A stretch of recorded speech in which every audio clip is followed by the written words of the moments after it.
সৈন্যরা একটি রাইফেলের উপরে জল ভর্তি একটি ক্যান রাখে এবং অন্য একটি ক্যান দড়ি দিয়ে ঝুলিয়ে রাখে।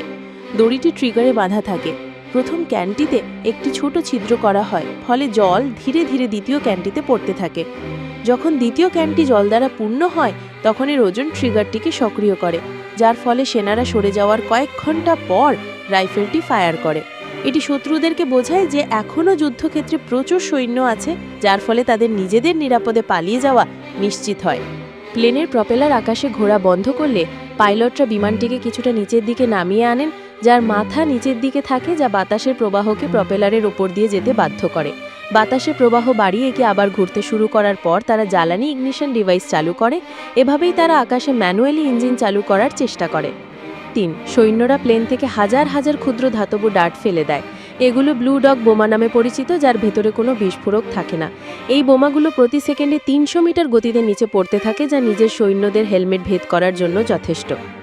ট্যাঙ্গের কামান বাঁকিয়ে গোলা নিক্ষেপ করা। বেশিরভাগ মানুষ মনে করেন যে এটি বিস্ফোরিত হবে।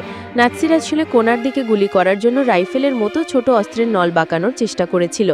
সেদিক থেকে দেখলে ট্যাঙ্গের কামানও হয়তো এভাবে কাজ করতে পারে, তবে ট্যাঙ্গের গোলা আরও ভারী এবং নিক্ষেপের সময় কামানের ভেতরে আরও বড় বিস্ফোরণ শক্তির প্রয়োজন হয়। এর ফলে গোলা দিক পরিবর্তন করতে পারে না এবং উচ্চচাপের গ্যাসের কারণে এটি অবশেষে কামানের ভেতরেই আটকে গিয়ে বিস্ফোরিত হয়।